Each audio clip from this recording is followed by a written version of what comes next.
Assalamualaikum warahmatullahi wabarakatuh. Ya, sebelum kita memulai ke posisi yang pertama, alangkah baiknya kita mengucapkan Bismillahirrahmanirrahim. Ya, perkenalkan Bapak Ibu, 11 dari SDN 0913 Gading, Kabupaten Padang Lawas, Provinsi Sumatera Utara. Di sini saya mau menyebarkan pemahaman dan penerapan pengalaman budaya positif di sekolah atau diseminasi budaya positif. Ya, sebelum masuk ke sini Bapak Ibu, alangkah baiknya kita perkenalkan dulu. Yang pertama ini Pak Rahmat Nasution MPD sebagai fasilitator saya. Inilah yang membimbing saya selama pembelajaran daring. Bapak inilah yang selalu menemani kami selama pembelajaran daring kami lakukan. Dan yang di tengah-tengah ini saya selaku CGP Angkatan 11. Dan di samping saya itu adalah Ibu Eva Rosanna Daulay SPD selaku pengajar praktik yang senantiasa nantinya akan turun langsung ke sekolah kita melihat apakah betul-betul guru penggerak itu membawa perubahan ke sekolah, yang ibaratnya kalau kita PPL adalah pamong. Inilah pamong saya, yaitu Ibu Eva Rosanna Daulay. Ya, cukup sekian ya Bapak Ibu untuk perkenalannya. Sebelum kita memasuki ke materi, alangkah baiknya kita mulai ice breaking dulu.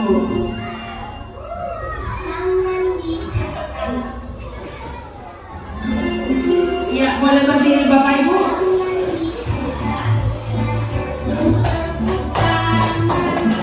Tangan diputar-putar, peganglah bahu. Tangan diputar-putar, peganglah lutut. Digoyang-goyang, digoyang-goyang, digoyang-goyang. Tangan diputar-putar, peganglah tangan. Tangan diputar-putar, peganglah bahu.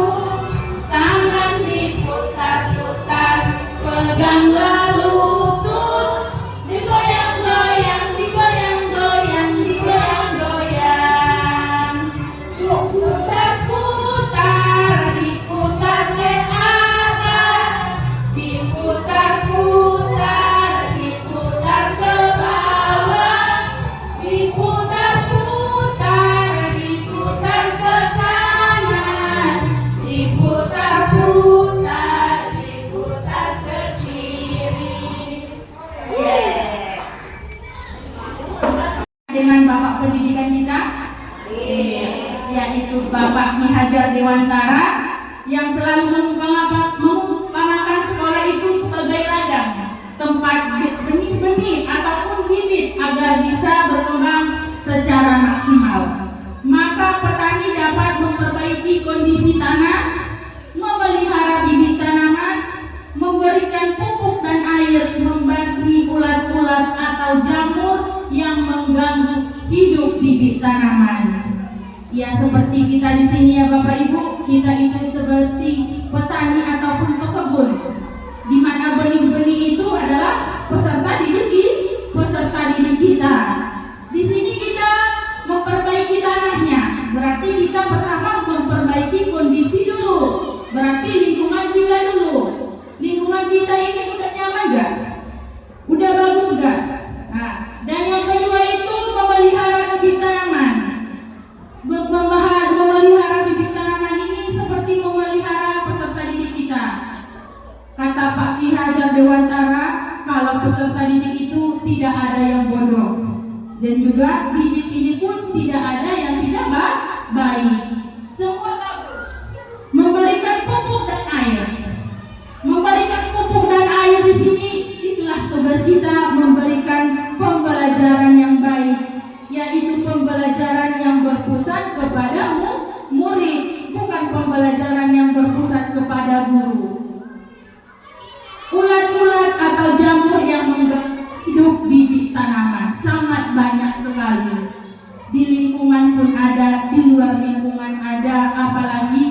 di era globalisasi yang kita nikmati sekarang ini, di tingginya canggih elektronik sekarang ini yang mengganggu otak pikir anak-anak seperti yang sangat setiap hari kita larang, yaitu adalah handphone.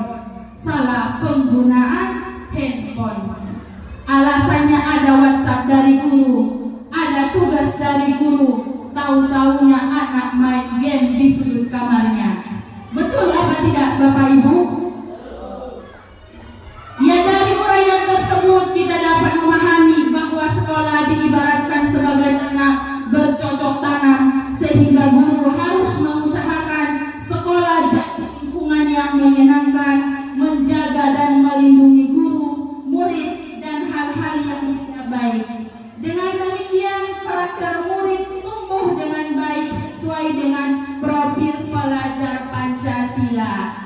Jadi kita tanya dengan profil pelajar Pancasila, mungkin Bapak Ibu tidak asing lagi kan Bapak Ibu? Masih ingat dengan profil pelajar Pancasila?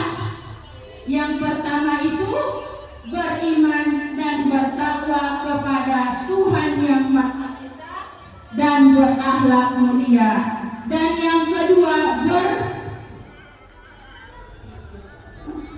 kedua mandiri, dan yang ketiga bernalar kritis, yang ketiga kreatif, dan yang keempat gotong royong, dan yang terakhir berkebinekaan global.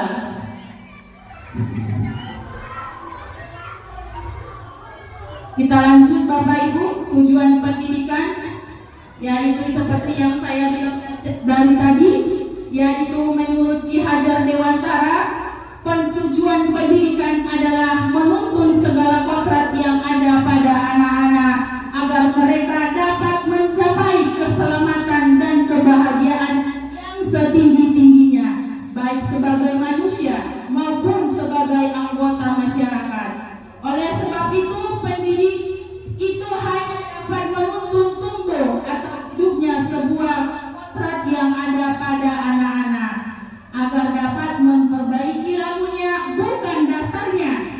Hidup dan tumbuh kekuatan kodrat anak. Jadi Bapak Ibu, tugas kita di sini hanya menuntun anak didik kita, bukan hanya melihatnya saja, tapi kita harus menuntun dia ke arah yang lebih baik, membuat dia secara bebas tanpa ada tekanan.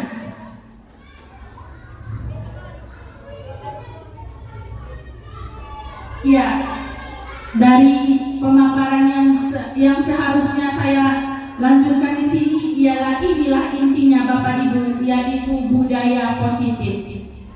Tentu kalau kita bicara tentang budaya positif yang terbesit di dalam pikiran Bapak Ibu, sudah kita laksanakan bahkan setiap hari di sekolah maupun di kelas, tapi kita tidak tahu kadang itu apa namanya. Itulah budaya positif Bapak Ibu. Kalau setiap pagi kita menunggu di pagar, menunggu anak peserta didik kita itu, dan dia langsung menyalam kita, itu adalah termasuk budaya positif kita. Dan apalagi Bapak Ibu, budaya positif yang sering kita lakukan setiap hari di sekolah kita ini, berdoa. Iya, betul sekali. Berdoa sebelum mulai pelajaran, berdoa sebelum sesudah pelajaran, ataupun menyanyikan lagu nasional sebelum memulai pembelajaran.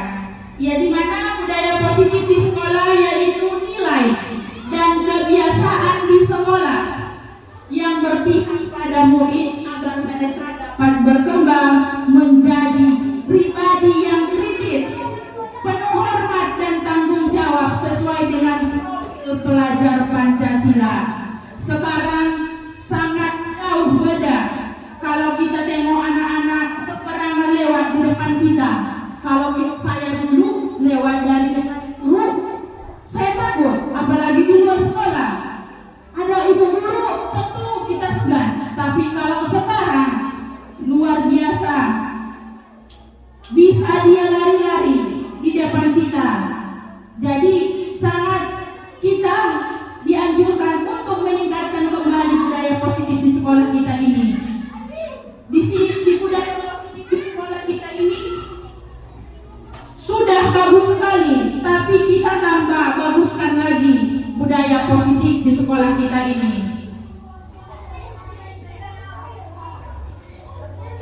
Iya, dan pemaparan budaya positif inilah Bapak Ibu yang paling utama.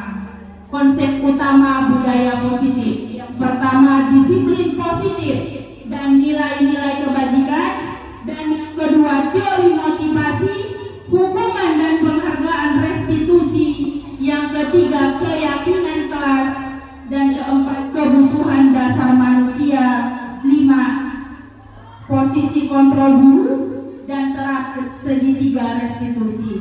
Jangan panik Bapak Ibu, ini semua nanti saya rangkum menjadi sedikit ya, biar tidak monoton sekali, banyak kali pemaparannya hingga 6 materi. Tidak Bapak Ibu, saya nanti ambil poin-poin pentingnya saja.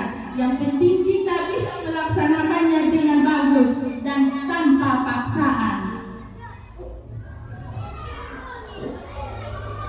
Ya, yang pertama itu perubahan paradigma belajar. Kenapa saya buat di sini Bapak Ibu perubahan paradigma belajar? Karena sekarang kita belajar melalui Merdeka Mengajar, Merdeka Mengajar, Merdeka Belajar.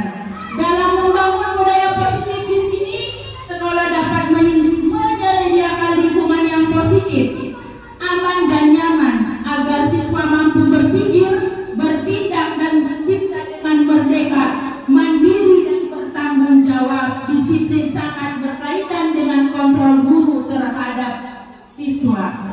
Jadi di sini katanya harus lingkungan yang positif, aman dan nyaman.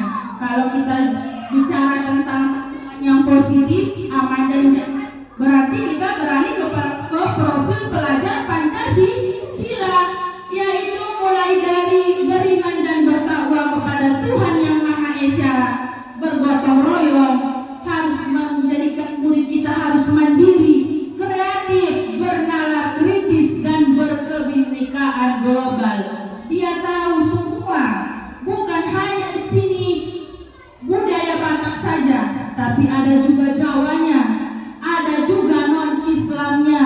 Inilah kunci dari pemikiran Ki Hajar Dewantara, yaitu menjadikan murid kita menjadi murid profil pelajar Pancasila. Yalah Bapak Ibu, yaitu perubahan paradigma belajar.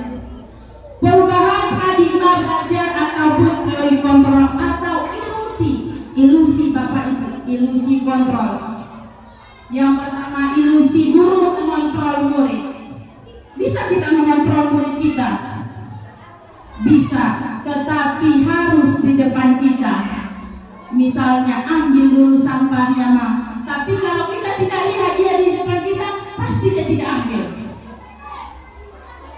Ini adalah ilusi kita, bayang-bayangan kita. Kita bisa mengontrol orang lain, tapi kita tidak bisa mengontrol diri kita sendiri. Yang kedua, ilusi bahwa semua kekuatan positif efektif dan bermanfaat. Kalau kita buat penguatan untuk anak-anak itu, misalnya terlambat dia, kau terlambat terus, berarti kau hari ini membersihkan kamar mandi. Pasti di benaknya dia akan kesal, marah. Dia akan kesal dan marah dia. Jadi kita bagaimana dia membuatnya hukuman yang positif? Misalnya dibuat dia ke perpustakaan, membaca sebuah cerita dan menyimaknya satu cerita, pasti dia ada. Walaupun awalnya dia tidak mau, lama-kelamaan dia akan mau. Yang ketiga, ilusi bahwa kritik dan membuat orang merasa bersalah dapat menguatkan karakter. Kalau kita menanyakan dia tanpa membentak dia, pasti dia akan dulu Bapak Ibu. Kalau kita membentak dia langsung, pasti anak itu akan menjadi-jadi kalau kita bentak dia. Dan yang terakhir, ilusi bahwa orang dewasa memiliki hak untuk memaksa. Betul Bapak Ibu, kalau anak dia yang lebih tua, kalau di sekolah kita ini yang kelasnya dia abangnya, dia memaksa adiknya. Kalau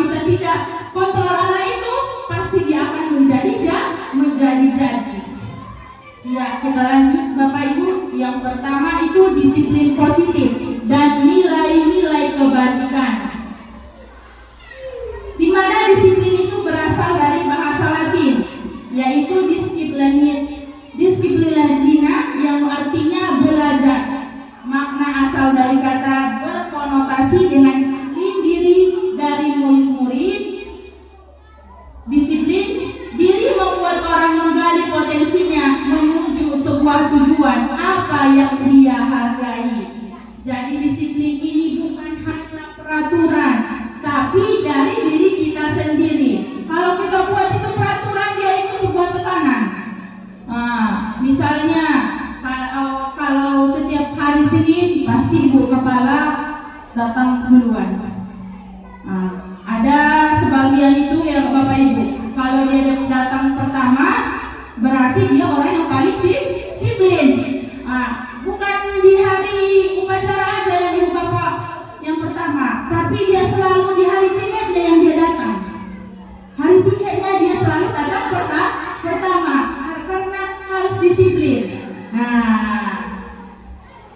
Ibu senyum-senyum berarti udah kita laksanakan ya Bapak Ibu ya. Iya, bukan berarti kita tidak disiplin. Disiplin itu adalah dari diri kita sendiri, bukan peraturan yang dibuat-buat harus kita taati, tapi harus ada dari diri kita sendiri dulu. Kalau tidak ada dari diri kita sendiri, bagaimana untuk anak didik kita harus bisa disiplin? Ya, Bapak Ibu. Ya, disiplin adalah kemampuan memerintahkan diri sendiri dalam mengontrol dan menguasai diri untuk memilih tindakan yang mengacu pada nilai-nilai yang kita hargai.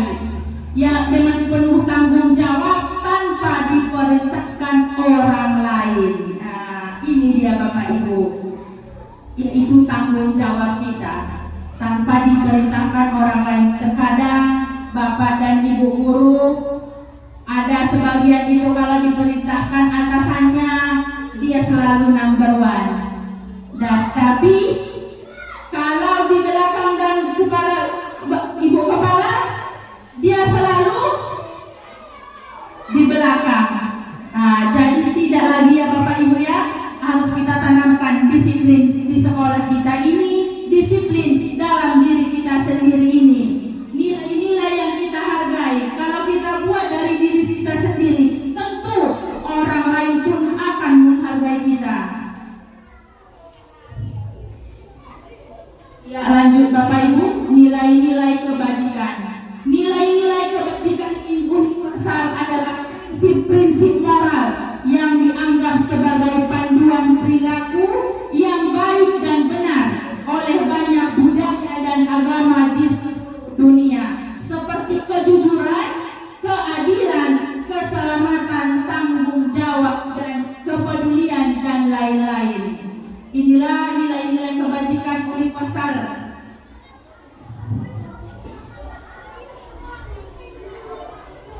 Semua perilaku memiliki tujuan. Teori motivasi perilaku manusia, yaitu mulai dari motivasi eksternal, yaitu untuk menghindari ketidaknyamanan atau hukuman. Apa yang akan terjadi apabila saya tidak melakukannya? Berarti ada tidak nyaman ataupun hukuman. Itu bukan dari diri kita kan Bapak Ibu, itu di luar eksternal, motivasi eksternal.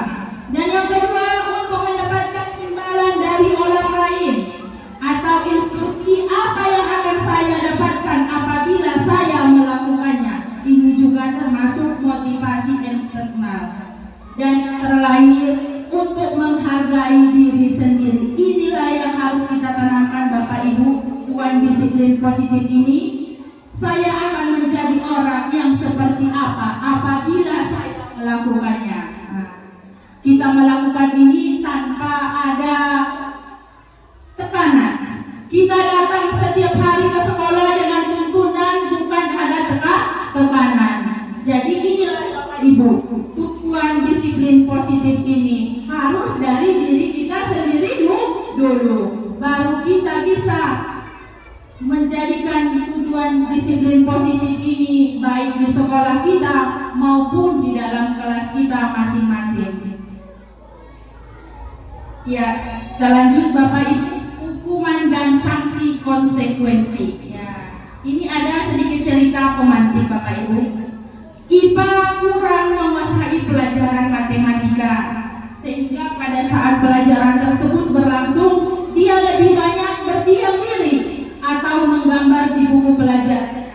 Pada saat guru matematikanya Pak Seno menanyakan pertanyaan, IPA menjadi gugup dan tak sengaja menjatuhkan tasnya dari kursi, serta tiba-tiba menjadi gagap pada saat berupaya menjawab. Seluruh kelas pun tertawa melihat perilaku IPA yang bicara tergagap-gagap dan terkejut tersebut. Pak Seno pada saat itu membuatkannya teman-teman IPA menertawakan IPA yang tergagap dan malu dan luar biasa. Dan malahan minta IPA untuk maju ke depan dan berdiri di depan kelas sambil menunjuk hidungnya karena tidak bisa menjawab pertanyaan Pak Seno. Kelas semakin gaduh dan anak-anak pun terlihat IPA di depan kelas memegang ujung hidungnya. Nah, dari kasus ini ada pertanyaannya Bapak Ibu. Apakah Anda setuju dengan tindakan Pak Seno terhadap IPA? Tidak Bapak Ibu. Kenapa kita tidak setuju dengan tindakan Pak Seno yang menyuruh IPA berdiri di depan kelas sambil menunjuk hidungnya karena tidak bisa menjawab? Kenapa Bapak Ibu? Karena tidak sesuai dengan perilaku yang dibuat Bapak Seno itu terhadap profil pelajar Pancasila. Iya, betul sekali. Yang nomor 2, menurut Anda tindakan Pak Seno terhadap IPA adalah sebuah hukuman atau konsekuensi? Menurut Bapak Ibu, ini hukuman atau konsekuensi? Iya, betul sekali. Di sini adalah hukum si IPA, karena tanpa mendengar alasan si IPA, dia langsung menghukumnya dan membiarkan si IPA keluar sambil menunjuk hidungnya di depan kelasnya. Ya, luar biasa sekali Bapak Ibu. Sampai sini udah pemahaman Bapak Ibu udah luar biasa sekali. Ya, kita buat dulu melatih ya Bapak Ibu, hukuman atau konsekuensi. Nah, yang pertama, lari mengelilingi lapangan basket 2 kali karena terlambat hadir di sekolah. Itu telah masuk hukuman atau konsekuensi? Iya, kita kunci jawabannya ya Bapak Ibu ya, hukuman. Yang kedua, membersihkan coretan yang dibuat di meja tulis. Konsekuensi, kita kunci ya Bapak Ibu ya. Yang ketiga, murid diminta untuk push up 15 kali karena tidak menggunakan masker ke sekolah. Hukuman. Iya, kita kunci Bapak Ibu. Yang keempat, menggantikan kertas tugas teman yang telah dicoret-coret. Konsekuensi. Yang kelima, berjemur di lapangan basket pukul 12 siang karena mengobrol dengan teman. Hukuman. Yang keenam, murid diminta bertelanjang kaki sepanjang hari karena tidak menggunakan warna hitam sesuai peraturan sekolah. Konsekuensi. Yang terakhir, berdiri di depan kelas sambil mengangkat kaki satu karena tidak bisa menjawab pertanyaan. Hukuman. Ya, kita latih ya Bapak Ibu. Kita lihat apa Bapak Ibu yang menjawabnya, apa benar atau salah. Ini dia Bapak Ibu. Itu yang pertama itu hukuman. Yang kedua adalah konsekuensi, dan yang ketiga juga hukuman. Yang keempat konsekuensi, dan yang terakhir yang tiga itu adalah hukuman. Iya, luar biasa sekali Bapak Ibu. Di sekolah kita ini sudah pemaparan yang saya berikan ini sudah luar biasa sekali. Ya, kita lanjut Bapak Ibu. Inilah identitasnya, hukuman dan sanksi konsekuensi. Ya, identitas gagal, identitas sukses. Yang sesuatu yang menyakitkan harus terjadi, berarti konsekuensi dia sesuatu harus terjadi. Kalau dia itu direstitusi, itu adalah merupakan pilihan. Ya, kita lanjut lagi Bapak Ibu. Kebutuhan dasar manusia. Ada 5 kebutuhan dasar manusia. Yang pertama itu kebutuhan bertahan hidup. Yang kedua kasih sayang dan rasa diterima. Yang ketiga penguasaan. Dan yang keempat kebebasan. Dan yang kelima kesenangan. Ya, tak usah saya jelaskan satu persatu. Bapak Ibu juga udah mengerti ya kan Bapak Ibu, kebutuhan bertahan hidup. Kita lanjutkan ke sebuah kasus ataupun pernyataan pemantik. Ibu Akbar, guru kelas 2 di SD Pelita Hati, sedang bingung menghadapi ulah satu murid di kelas Doni. Beberapa anak di kelas 2A telah datang kepadanya mengeluh si Doni yang seringkali meminta bekal makan siang karena dengan paksa. Jika Anda menghadapi situasi seperti Ibu Akbar, apa yang Anda akan lakukan? Menurut Anda kira-kira apa alasan Doni melakukan seperti itu? Kita dasarkan dengan 5 kebutuhan manusia. Iya. Lalu bagaimana peran kita sebagai guru? Apa peran kita sebagai guru kalau ada anak murid kita yang selalu sistem paksa makan siang di sekolah? Ini dia Bapak Ibu. Apabila jawaban Agus karena lapar, kenapa diambil langsung makanannya? Ada misalnya jawaban si anak ini, si Agus ini karena lapar dan orang tuanya tidak membawakan bakalnya, membawa bakal siang kebutuhannya, yaitu adalah karena dia akan mau bertahan hidup. Dia mengambil makan kawannya karena tidak ada makanannya. Alasannya tidak dibawakan orang tua karena dia mau bertahan hidup. Dan yang kedua, karena ia senang temannya jadi perhatian.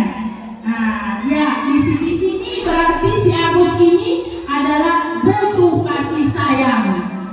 Kalau dia mengambil makanan temannya, berarti dia diperhatikan temannya kan Bapak Ibu.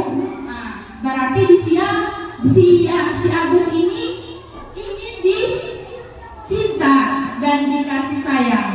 Dan yang ketiga, dia mengambil makanan temannya itu karena dia merasa hebat. Atas yang dia ambilnya.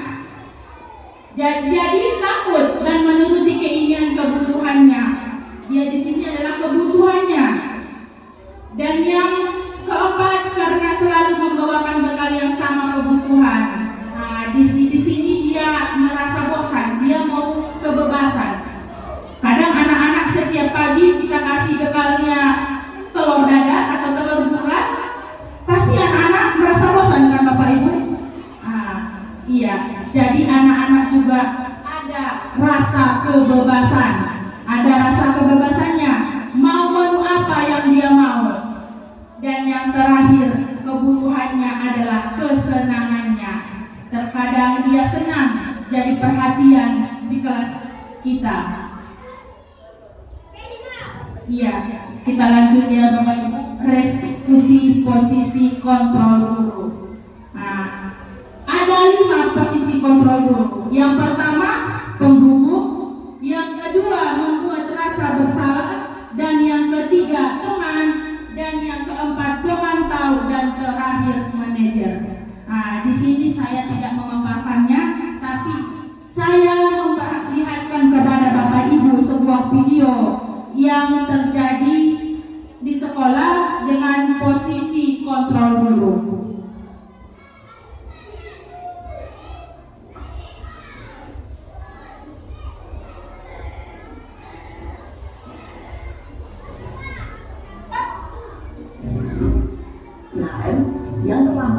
berakhir 20 menit setelah.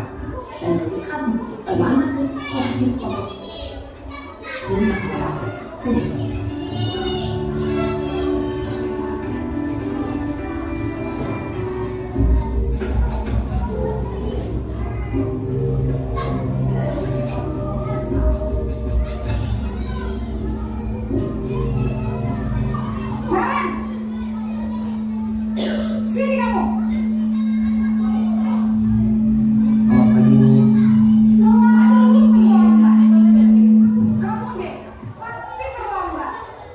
Maaf Bu, saya Apa coba? Alasan kamu apa lagi? Kapan sih kamu tidak terlambat? Malas sekali ya kamu jadi anak. saya Dasar pemalas. Gak kapok-kapok sih kamu. Sudah berapa kali terlambat? Sana, kamu keliling lapangan basket 2 kali. kenapa saya harus beli lapangan basket Bu? Kenapa? Kamu malah ibu. Berani-beraninya jawab. Sudah terlambat, masih berani jawab pula. Sekarang, keliling lapangan basket 5 kali sekalian. Biar aku. Cepat. Pergi sana ke lapangan basket. Posisi pemukul biasanya berbicara dengan nada tinggi, menghabis, menunjuk, menjadi pada mereka.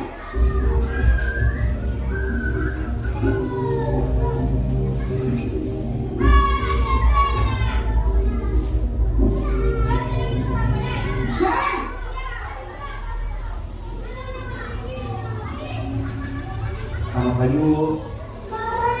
Naren. Kamu kenapa terlambat lagi, nak? Ya Tuhan, Naren. Kamu senang ya bikin ibu susah ya? Kalau kamu terlambat lagi, nanti ibu yang pergi bawa kepala sekolah, nak. Disangka ibu tidak bisa membina kamu. Duh, gimana ini? Maaf Bu, Duh, Gusti Naren. Kamu suka ya kalau ibu tegur bapak kepala sekolah? Terus, sekarang ibu harus tulis apa yang di buku absen? Ini kamu sudah sering terlambat loh. Ibu harus apa coba? maaf Bu, maaf sekali. Ya sudah, lain kali jangan bikin ibu susah lagi ya nak ya. Ibu tidak akan kuat lagi kalau kamu begini terus. Bisa jantungan kalau ibu tegur bapak kepala sekolah.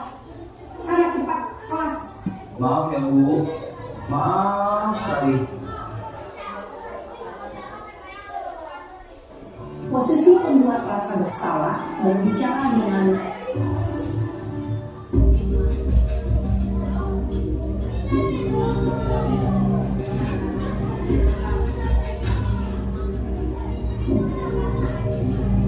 Naren!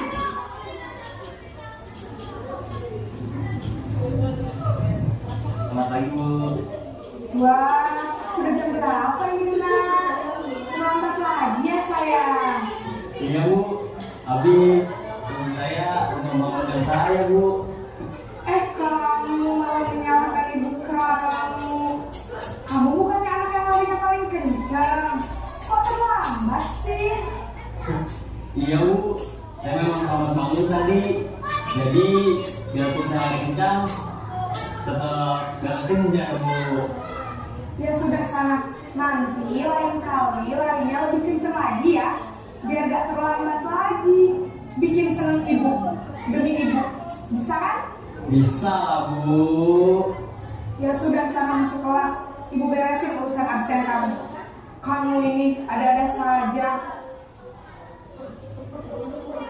dalam posisi teman, guru berbicara absennya sehingga Naren!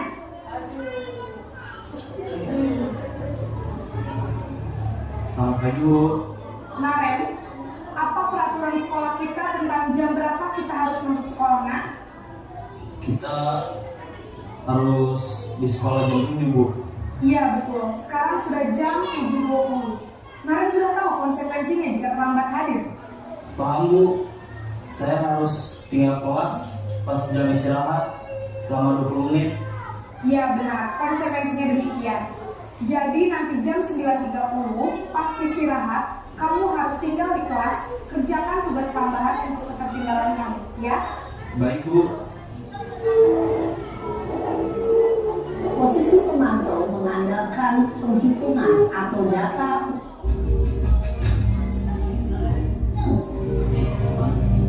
Naren!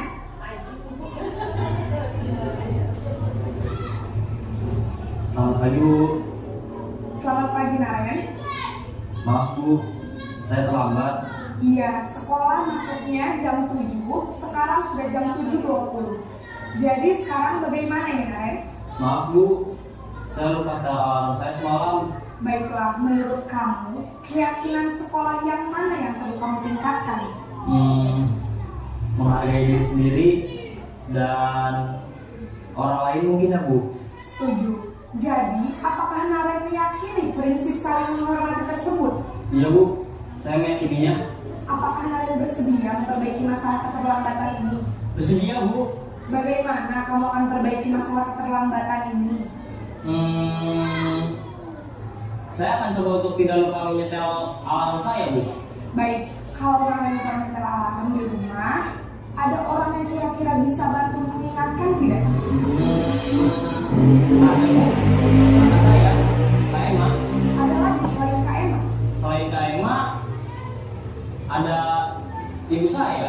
Baik, jadi yang mengingatkan Naren adalah Kak Emma dan ibu kamu ya? Kira-kira akan mulai set alarm kapan nih Naren? Setelah pulang sekolah, akan segera saya lakukan. Baik, jadi Naren akan setel alarm untuk bangun besok pagi dan akan diingatkan oleh kakak dan ibunda Naren ya. Ada lagi yang mungkin perlu dilakukan Naren agar tidak terlambat bangun lagi. Tidak ada Bu. Baik Naren, terima kasih untuk kerjasama kamu. Sekarang kamu perlu kembali ke kelas untuk belajar. Baik Bu, terima kasih. Posisi manajer adalah posisi kontrol yang bisa kan untuk membimbing murid memiliki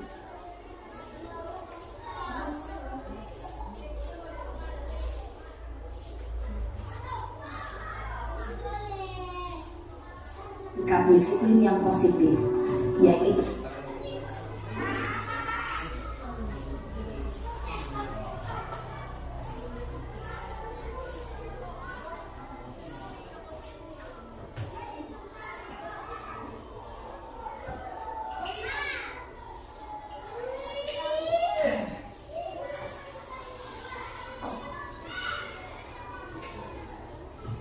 Ya, baik Bapak Ibu, tadi udah kita saksikan tadi videonya. Ada dari posisi apa yang pertama tadi Bapak Ibu?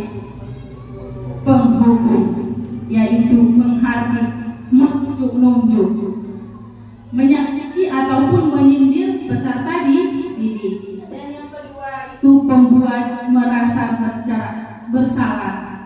Dan yang ketiga teman. Keempat, pemantau, dan terakhir, manajer. Iya, kita lanjut. Ada tugasnya sedikit ya Bapak Ibu. Nah, saya kecewa sekali dengan kamu. Kalau dari kata-kata ini, jawabannya apa Bapak Ibu? Dia menghukum, membuat merasa bersalah, pemantau, apa Bapak Ibu? Pembuat merasa bersalah. Kita kunci jawabannya Bapak Ibu. Iya. Yang kedua, kamu tidak pernah benar melakukannya. Kalau ini apa jawabannya Bapak Ibu dari video kita yang tadi? Kamu tidak pernah benar melakukannya. Apa Bapak Ibu?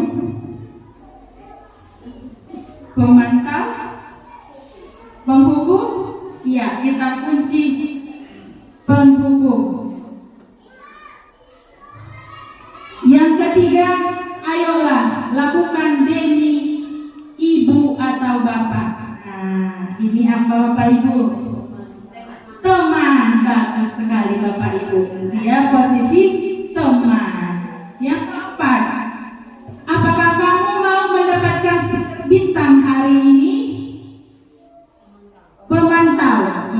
kunci. Yang yang kelima, bagaimana kamu bisa menyelesaikan masalah ini? Manajer. Yang terakhir, kamu selalu yang paling terakhir. Pemantau. Ya, kita tengok jawabannya ya Bapak Ibu.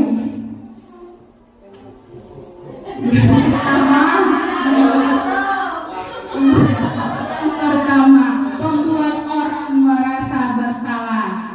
Saya kecewa sekali. Yang kedua, kamu tidak pernah benar melakukannya. Ya berarti kamu menghukum. Yang ketiga, teman. Yang ketiga, pemantau. Dan yang kelima, ya maaf ya Bapak Ibu, yang kelima manajer. Dan yang terakhir, kamu selalu paling terakhir. Menyakitkan, ya betul, menyakitkan, menghukum. Kalau anak-anak, kamu terus yang terakhir mengantarkan tugas, nah berarti dia termasuk menghukum. Iya, betul sekali. Luar biasa ya Bapak Ibu pemahamannya. Iya, kita lanjut sebentar lagi ya Bapak Ibu, kita break dulu.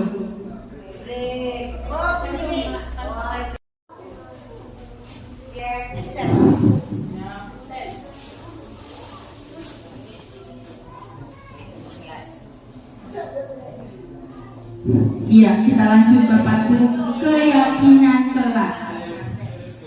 Iya, keyakinan kelas ini yaitu hampir-hampir mirip lah Bu, dengan kesepakatan. Tapi bukan peraturan. Kalau peraturan kan kita yang buat sendiri.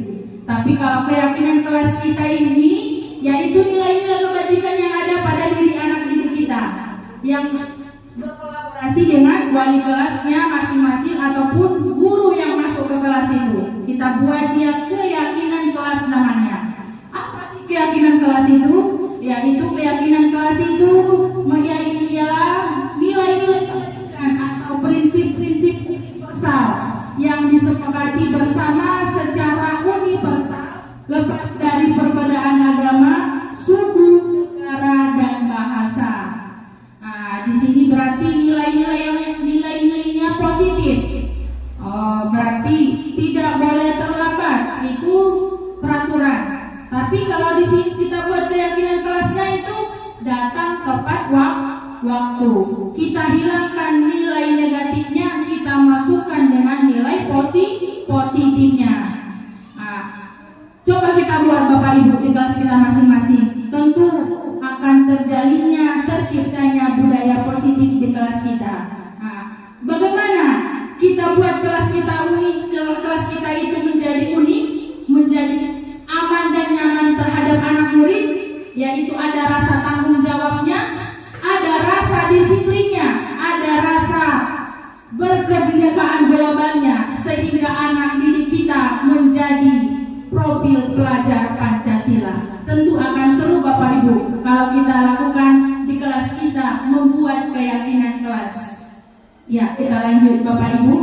Inilah dia pusatnya dari budaya positif ini. Mulai budaya positif.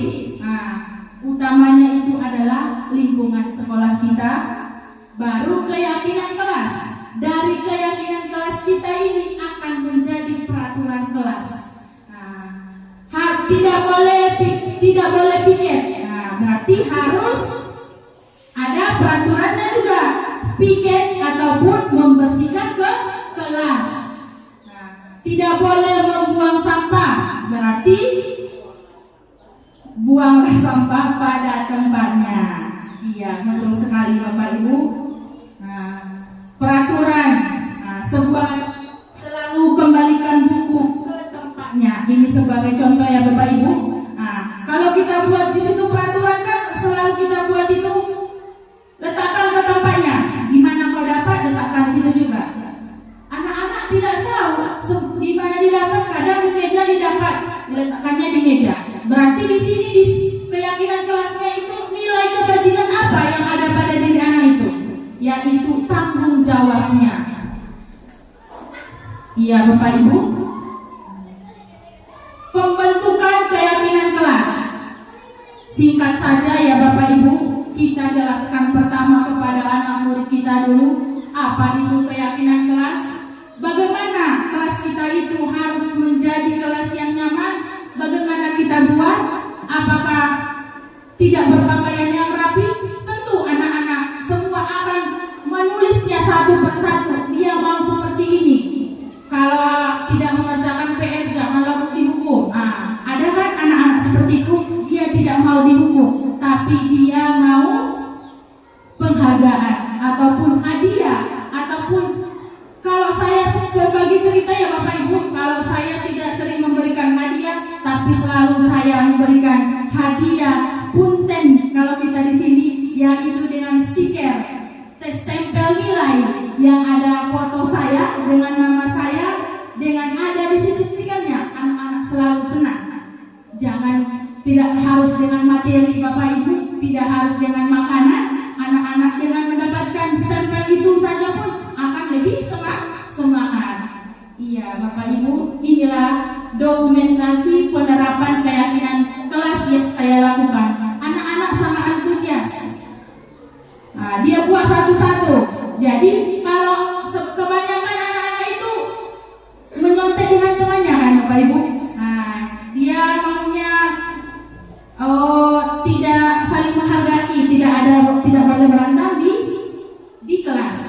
Berarti kita buat dia tidak boleh berantem di kelas, berarti harus saling menghargai. Inilah Bapak Ibu contoh penerapan keyakinan kelas. Ditempelkan di kelas.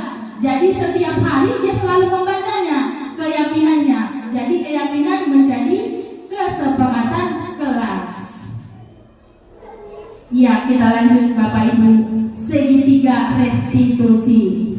Segitiga restitusi ini baru kita dengar ya Bapak Ibu ya. Saya juga baru mengetahuinya di pendidikan guru penggerak ini. Selalu saya mengapalkan murid, tidak mendengarkannya, ternyata ada segitiga restitusi. Bagaimana segitiga restitusi ini? Yaitu yang pertama, stabilkan identitas, dan yang kedua, validasi tindakan yang salah, dan yang terakhir, menanyakan keyakinan. Berarti kita buat dulu keyakinan ya Bapak Ibu ya, baru kita bisa melaksanakan segitiga restitusi ini kepada anak didik kita, di mana identitas itu kita menanya, setiap anak itu pasti pernah melakukan kesalahan. Kita juga pernah kan Bapak Ibu melakukan kesalahan. Yang kedua, validasi tindakan yang salah. Kamu tentu punya alasan kenapa melakukan itu. Ada yang terakhir, kamu ingin menjadi orang seperti apa? Tahapan segitiga restitusi. Yang pertama, menstabilkan identitas. Berbuat salah itu tidak apa-apa. Tidak ada manusia yang sempurna. Betul, bahkan Bapak Ibu, kita juga pernah membuat kesalahan. Dan yang kedua, validasi tindakan yang salah. Kamu pasti punya alasan kenapa kamu melakukan hal itu. Kamu patut bangga pada dirimu sendiri karena kamu telah melindungi sesuatu yang penting buatmu. Jangan kita langsung menyalahkan dia, tapi kita tanyakan apa alasan diri kita. Iya, yang terakhir, menanyakan keyakinan. Apa yang kita percaya sebagai kelas atau keluarga? Apa nilai-nilai umum yang kita sepakat? Apa bayangan kita tentang kelas yang ideal? Dan yang terakhir, kamu mau menjadi orang yang seperti apa? Udah jelas ya Bapak Ibu ya, pemaparan dari segitiga restitusi ini ada 3. Yang pertama, menstabilkan identitas. Yang kedua, validasi tindakan yang salah. Dan yang terakhir, menanyakan keyakinan.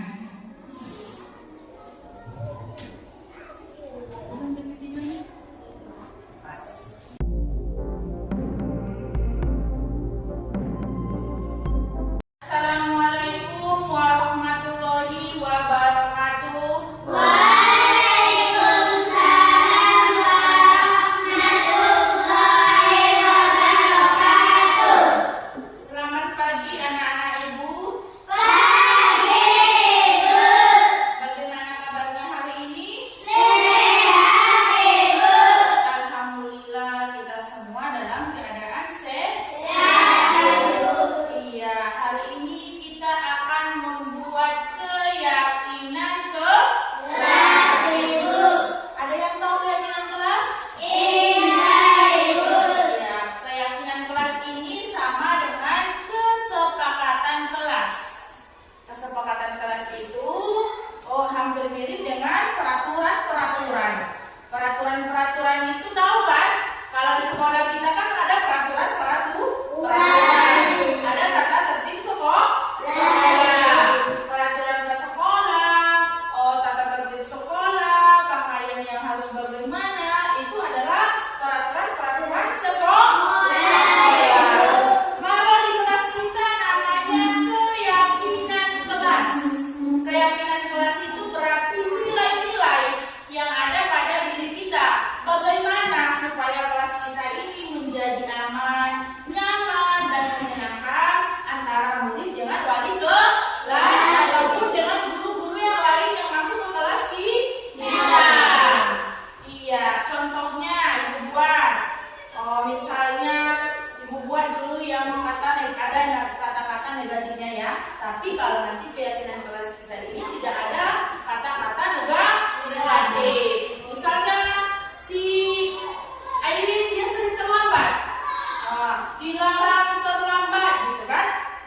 Berarti kita ganti dengan kata-kata positif. Nilai-nilai kebajikan yang ada pada diri kita berarti datang tepat waktu. Datang tepat waktu. Nah, misalnya si Mutiara dia sering tidak pakai dasi ataupun pakai ikat pinggang warna hitam. Berarti dia melanggar peraturan. Berarti apa kita buat keyakinan kelas kita? Berpakaian yang rapi. Berpakaian yang rapi. Berarti keyakinan kelas kita itu harus semuanya berpakaian yang rapi. Nah, kalau laki-laki Bu sering berantem Bu. Berarti kalau sering berantem apa kita buat keyakinan kelasnya? Keyakinan kelasnya kalau ada yang sering berantem, sering bergaduh, apa kita berkeyakinan kelasnya? Saling menghormati dan saling menyayangi antar teman. Berarti udah paham kan? Keyakinan ke kelas. Iya, betul sekali. Iya, coba ditulis di dalam kertas yang Ibu kasih yang tadi.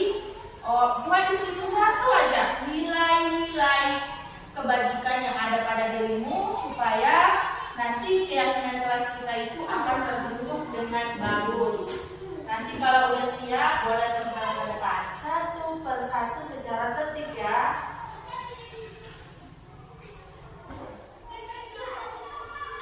Ya boleh ditempel di sini ya.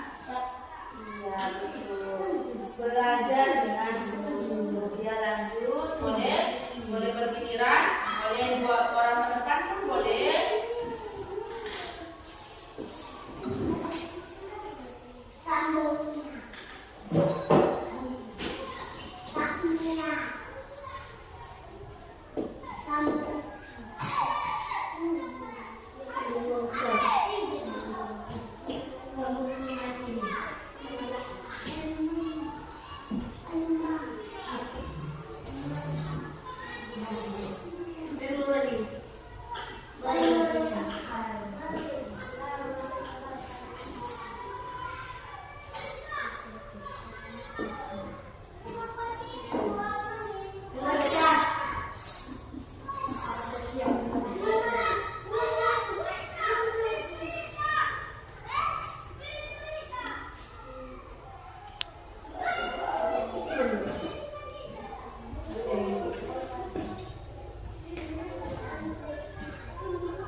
yang lupa.